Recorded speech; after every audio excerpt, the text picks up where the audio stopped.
I cannot imagine what the country will do if something, I don't want to say it, but if something happens with him in the detention center at wala man tayong ginawa. Duterte is not as good as how his supporters describe him to be. But he is also not as bad as how his detractors want him to be or describe him to be. The point is, Mr. President, we can go back and forth about history, but the wheels of justice is moving, whether here in the country or in the ICC. Ang appeal lang po is humanitarian treatment, and ang appeal po is that we do it as a country. Thank you, Mr. President. Mr. President, allow me to just say some words that is personal to me as a person, as a Christian, as a Filipino, as a senator of this republic. I remember, Mr. President, na pinag-uusapan kasi yung smuggling ng bigas at nandito po si then Mayor Duterte. In fact, dun muna siya naghintay sa kwarto ni Senator Pia. And in the course of their conversation, tinawag nila ako, we joined. Then may nasabi si Mayor Duterte doon that caught my ear, no? So, sabi niya, Pia, Senator, formal siya eh, sabi niya, Senators, Senator Pia, Senator Alan, how I deal with criminals in Davao, I take responsibility, and one day, before God, I have to account. Not exact words, but basically ang sinasabi niya, nung na-elect siya, he has to take responsibility, and he knows there is an accounting. Few years later, September 29, 2015, hindi ko po makalimutan, lumipad po ako Davao. I asked him if he's running for president, and I asked him if I could join him. He took a piece of paper, he drew yung mga graduate ng PMA, police, and then pag nagiging colonel, nagiging militar, and then he started talking about corruption and how drugs corrupted the law enforcement, and then how it will spread sa judges, sa politicians, etc. No? Long story short, after that night, instead of asking him to run, sabi niya hindi siya tatakbo, or instead of asking him if I could run as his vice president, lumabas na lang sa bibig ko na if you run, I will be for you. If you choose me, I will campaign with you. If you don't choose me, I am now committed to you. And as we say, the rest is history. There's a lot of things that we have to account for. There's a lot of truths that have to be uncovered on the part of those who are pro-Duterte. There's a firm belief that it was to protect the human rights of all Filipinos, especially against the menace of drugs. On the side of some human rights activists, tingin nila this is some deranged maniac who just wants to kill everyone. So, yun yung extremes. But I remember, I think a year, 2 years ago, I met a pastor, nagkikwentuhan kami.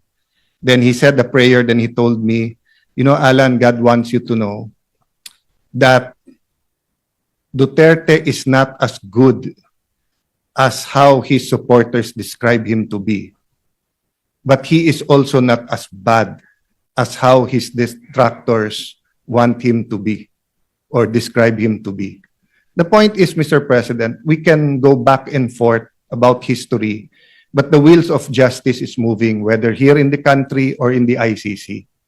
Having said that, I know 3 things. 1, you are presumed innocent until you're proven guilty. And all human rights activists will say, yung tunay ha, hindi yung nagkukunwari na human rights activist. Ang sasabihin po, yung humanitarian treatment. Meron po kasing nagsasabing human rights activist pero siya, bakit siya? Hindi niya binigyan ng due process at pinatay niya. I can't help but remember people like Rene Sagisag who stood tall here in the Senate na kahit anong baho nung kaso o nung issue, pagtingin niya dapat may magtanggol, pagtatanggol niya. Di ba? Kasi sabi niya, they deserve a lawyer. no matter how you think they're guilty, etc. So there are a lot of human rights activists we should and we can and we should pay tribute to. But my point is this: it is not against the tenets of human rights to allow any person, especially a former president of the country, to be under house arrest or to be under a country supervised under ICI, especially in the condition of President Duterte, who is 80 years old, who is, well, at least when he was brought there, was mentally strong. I don't really know how he is now. Pero, Mr. President, I mean, tayo, magkakasama tayo nung pandemic. You were Senate President, I was Speaker, Senate Majority Leader, was Majority Leader. Grabe po yung lungkot nung sa bahay, opisina ka lang. We were still holding office, pero can you imagine how President Duterte is coping now?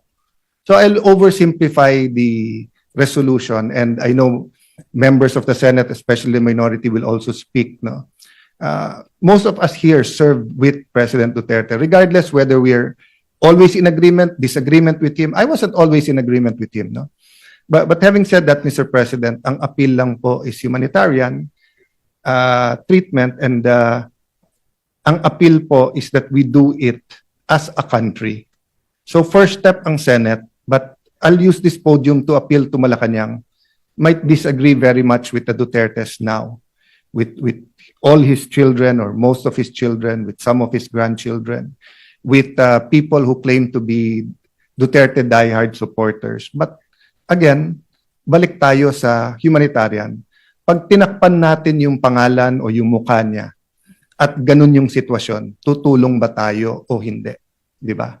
So, I was looking for something to read the other night.